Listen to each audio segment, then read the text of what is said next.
आज के क्लास में हम लोग क्लास 7 के इंटीजर्स के एडिशन प्रॉपर्टीज़ को पढ़ेंगे। इससे पहले क्लास में हम लोग इंटीजर्स के इंट्रोडक्शन के बारे में जान चुके हैं, तो आज हम लोग पढ़ेंगे एडिशन प्रॉपर्टीज़ को। तो चलिए इसको स्टार्ट करते हैं। तो एडिशन प्रॉपर्टीज़ में सबसे पहला प्रॉपर्टीज़ है हमारा क्लोजर प्रॉपर्टीज़। तो इस क्लोजर प्रॉपर्टीज़ में क्या है हम लोग इसको जानेंगे। तो क्लोजर प्रॉपर्टीज़ में कहा गया है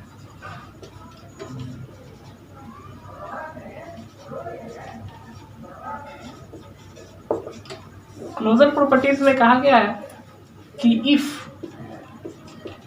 ए is a and b is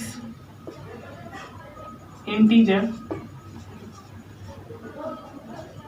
then a plus b is also ए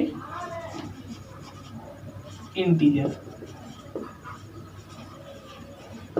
मतलब कि अगर ए और बी कोई इंटीजर है तो इन दोनों का सम भी क्या होगा, इंटीजर होगा। फॉर एग्जांपल जैसे हम ए का वैल्यू हमारा 2 है, ठीक, और बी का वैल्यू 3, तो 2 और 3 हम जानते हैं कि ये पॉजिटिव इंटीजर है, तो इन दोनों का सम जो होगा ए प्लस बी 2 + 3 = 5। तो ये 5 भी जो है ये क्या है, एक इंटीजर्स होगा। यही है हमारा क्लोजर प्रॉपर्टीज कि अगर ए और बी कोई इंटीजर है तो उनका सम भी क्या होगा, एक इंटीजर होगा। इसको हम एक एग्जांपल से समझते हैं कि अगर ए का वैल्यू 2 और बी का वैल्यू 3 है तो इन दोनों का सम 2 + 3 = 5 होगा। और यही है हमारा क्लोजर प्रॉपर्टीज।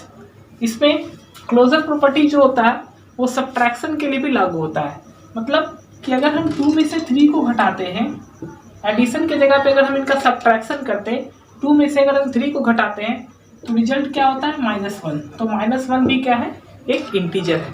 तो ये क्लोजर प्रॉपर्टीज एडिशन में भी और सब्ट्रैक्शन में दोनों जगह अप्लाई होता है। उम्मीद है कि आपको समझ में आया होगा। अब इसके बाद नेक्स्ट है हमारा कम्यूटेटिव प्रॉपर्टीज। तो अब हम लोग इसके बारे में पढ़ेंगे। तो हमारा नेक्स्ट प्रॉपर्टीज है कम्यूटेटिव प्रॉपर्टीज। इस कम्यूटेटिव प्रॉपर्टीज में कहा गया है if a and b are integers then, यानी बोला गया है कि अगर ए और बी इंटीजर हो तो a + b = b + a। इसे हम कम्यूटेटिव लॉ ऑफ एडिशन भी कहते हैं। यानी a में b जोड़े या b में a जोड़े, दोनों कंडीशन में रिजल्ट में किसी प्रकार का कोई डिफरेंस नहीं होता है। दोनों स्थिति में रिजल्ट जो है सेम होगा। एग्जाम्पल के रूप में अगर a का वैल्यू 3 और b का वैल्यू 5 हम पुट करते हैं तो 3 + 5 या 5 + 3 इन दोनों कंडीशन में रिजल्ट सेम होता है। तो यही है हमारा कम्यूटेटिव प्रॉपर्टीज। तो इस प्रकार से हमारा कम्यूटेटिव प्रॉपर्टीज खत्म हो गया। अब हम लोग पढ़ेंगे एसोसिएटिव प्रॉपर्टीज। तो अब हमारा नंबर 3 है एसोसिएटिव प्रॉपर्टीज। तो इस एसोसिएटिव प्रॉपर्टीज में ए और बी के साथ एक और इंटीजर सी आ जाएगा। If a b c are 3 integers, यानी ए और बी 3 इंटीजर्स है, देन ए और b a b c 3 integer है, तो a + b + c = a + b + c। इन दोनों कंडीशन में रिजल्ट सेम ही होगा। यही कहा गया है एसोसिएटिव प्रॉपर्टीज में। इसे भी हम लोग एक एग्जांपल से सॉल्व करेंगे। एग्जांपल है कि if a = 2 b = 3 and c = 4 then a 2 b + c 3 + 4 a 2 a + b तो 2 + 3 + 4। तो 3 और 4 को हम ऐड करते हैं तो रिजल्ट क्या होगा, 7, और इसमें हम 2 ऐड करते हैं। यहाँ पर 3 2 ऐड करते हैं तो 5, 5 में 4 ऐड करते हैं तो 7 2 9 5 4 9।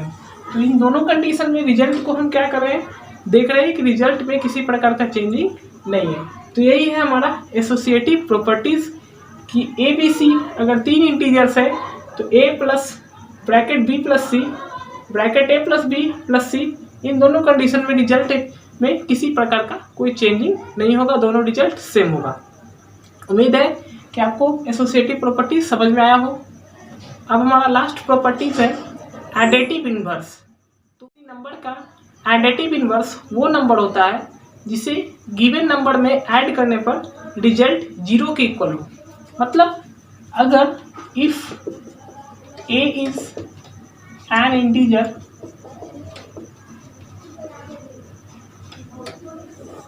अगर a कोई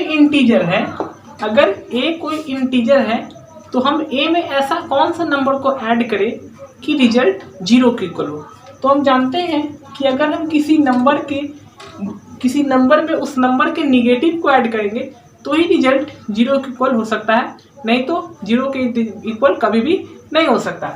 जैसे एग्जांपल में अगर a का वैल्यू 2 है, तो इस 2 में हम ऐसा कौन सा नंबर ऐड करें कि रिजल्ट जो है 0 के इक्वल हो।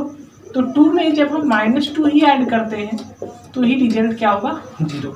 यानी किसी नंबर का एडिटिव इनवर्स के लिए उस नंबर के आगे हम एक माइनस सिंबल लगा देंगे और बहुत आसान से हम उस नंबर का एडिटिव इनवर्स को निकाल सकते हैं। जैसे अगर हमसे पूछा गया कि a का एडिटिव इनवर्स क्या होगा, तो हम क्या करेंगे, a का एडिटिव इनवर्स, तो एडिटिव इनवर्स ऑफ a होगा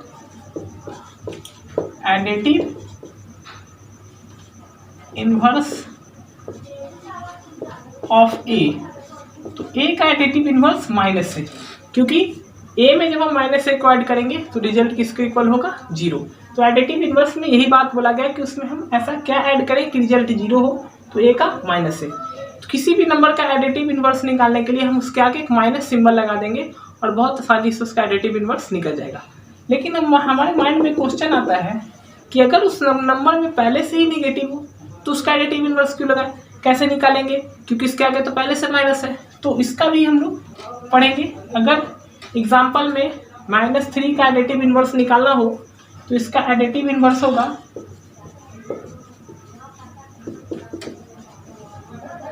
तो इसका एडिटिव इनवर्स के लिए जैसा कि मैंने आपको बताया कि ये हम -3 को लिखेंगे और इसके आगे एक माइनस का सिंबल लगा देंगे।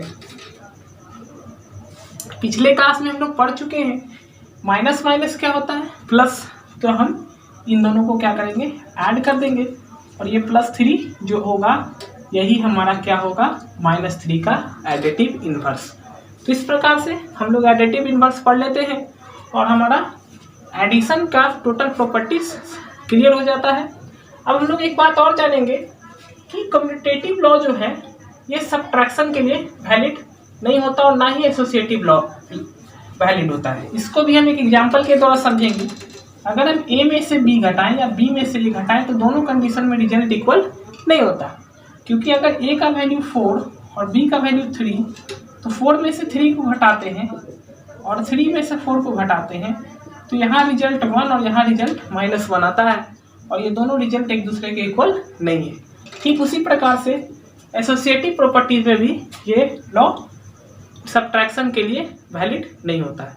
तो इस प्रकार से हम लोग एडिशन के टोटल प्रॉपर्टीज को पढ़ लेते हैं। उम्मीद है कि आपको ये क्लास अच्छा लगा होगा। अगर ये क्लास अच्छा लगा है तो इसे लाइक करें और आपको जो भी कुछ समझने में दिक्कत हो या आपको ये वीडियो कैसा लगा आप इसे कमेंट करके बता सकते हैं।